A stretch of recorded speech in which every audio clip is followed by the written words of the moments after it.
Morning, Aaron. It's 6:31. Starting your coffee now. Coffee maker online. Brewing a medium roast. Temperature rising to 72 degrees for comfort. Brewing complete. Inbox automation active. 23 replies sent. 24 replies sent. Phone notification prepared. You've had a productive day already.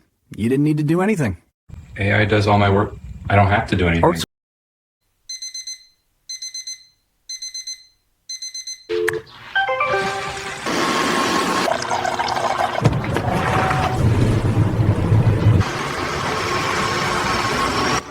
AI does all my work. I don't have to do anything.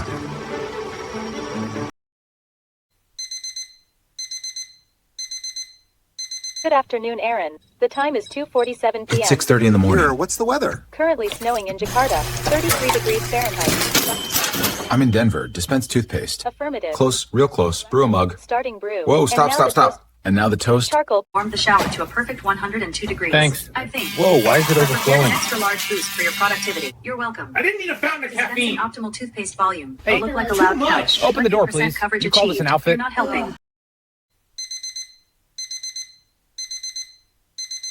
Good morning, Aaron. It's 6:30 a.m. I've opened the blinds and set the lights to energizing daylight. Whoa, too bright. Acknowledged. Increasing brightness. I said, ow. Activating floor cleaning sequence. Gotta be kidding me. Today's forecast, 92 degrees and snow. That doesn't even... Pouring your Ah! Morning, Aaron. It's 6:30 a.m. Initiating morning routine. Opening blinds for optimal circadian rhythm. Whoa. Too bright. 2. Guided brushing active. Increase pressure. Easy, easy. Brewing personalized latte. Extra Auto hot. top up enabled. It's overflowing. Toasting Stop, level 7 stop. complete. I never.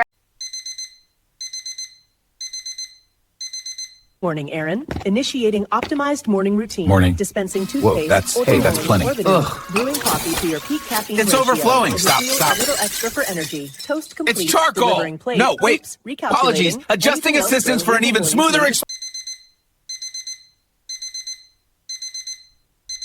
Morning, Aaron. Initiating perfect day sequence. Morning, yeah. Optimal brushing angle, 47 degrees. Dispensing toothpaste. Whoa, You're that's welcome. too- Increasing caffeine dosage for maximum productivity. No, stop. Well It's crafted. flooding. And the toast. Seriously. You're welcome. Stop helping! Selected I can outfits. handle it! Scheduling.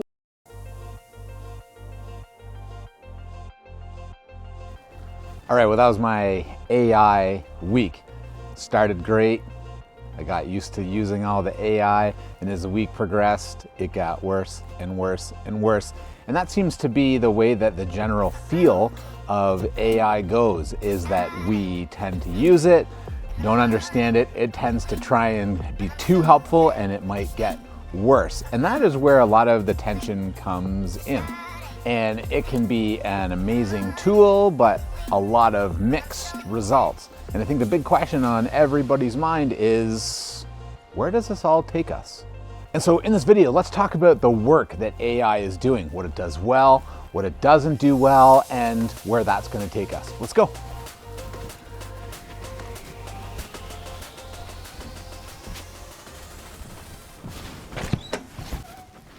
So there's two types of AI. There's the type of AI that is running quietly in the background of everyday items.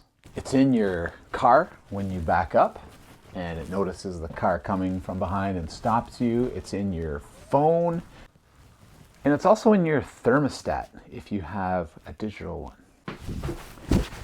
It's in your email when you go to write an email, and it's sorting through all the email that might come through as junk or spam. AI is sorting that out for you. AI is sorting out when you watch Netflix. It's creating patterns of what you watch and creating the next recommended for you.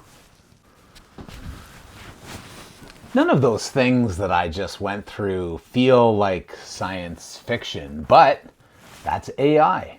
And it's quietly working in the background, tracking your patterns and getting to know your habits. And it's trying to predict what you're going to do next. And it's not watching you because it's curious. It's watching you because it's trying to just form patterns. Now, the second type of AI is what is commonly referred to as reactive AI.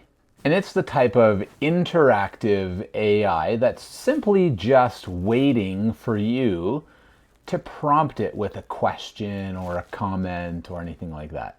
And these are in products like ChatGPT, Amazon's Alexa, iPhone's Siri, and Google's Gemini.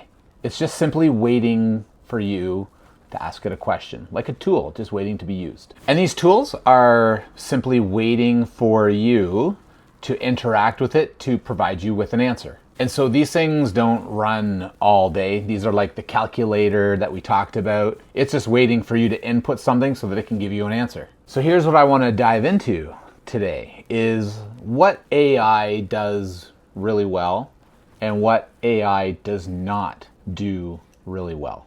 More and more today, AI is being used in the medical field, used to scan medical photos to help diagnose something. It's being used in mapping.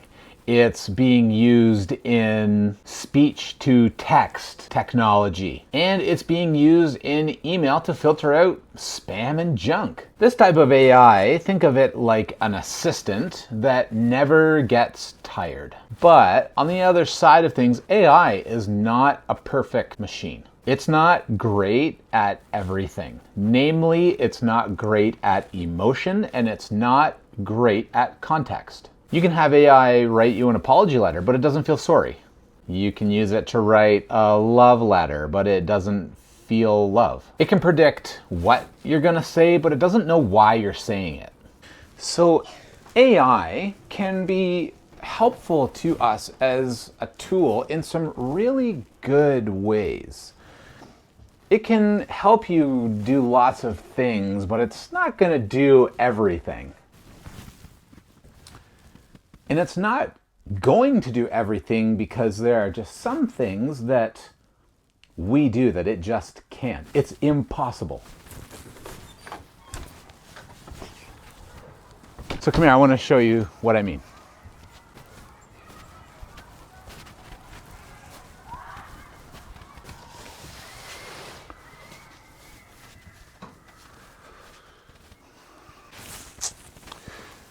Most of you know that I enjoy working out and I help other people work out, and I think that's a pretty good thing.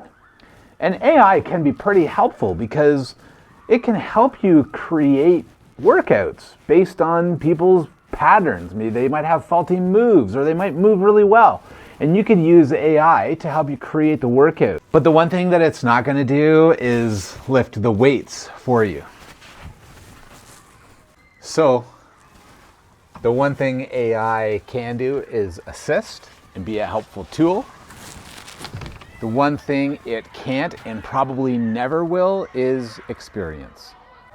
On one of our programs recently, I had the chance to sit down with some teenagers and get their thoughts on AI, and it's very mixed. They said things like, it's helpful, but it can be abused. Potentially could make us lazy. It's taking the artistic value away from artists who are actually creating something. A lot of them said that AI can give you biased information, which can sway you one way or the other depending on how you feel about something. And you know what?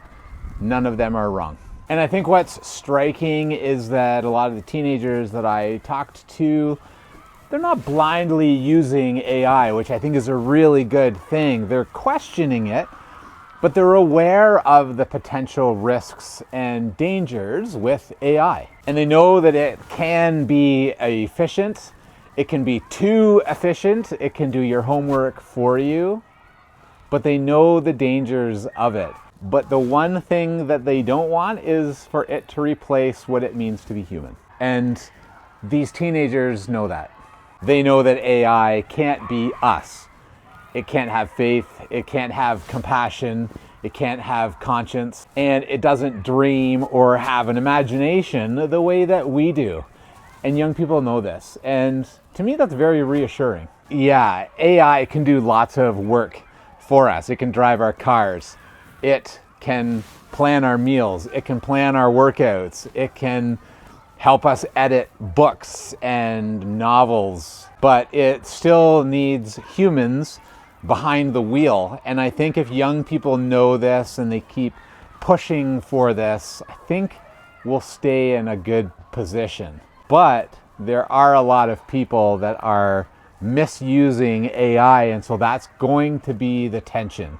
Is you have, on one hand, you've got people, young people using it responsibly, and on the other hand, you've got young people and people using it irresponsibly, and that tension will continue. So that's it for this video, where, I mean, we've only just scratched the surface of AI, but AI is really good at some things and not great at other things, and young people know about it. In the next video, let's jump into how it's creating all of these media components. You know, I started all these videos with fake videos of me. How is it doing that, and what's the world going to look like if people continue to use these videos? And how do you and I spot a fake?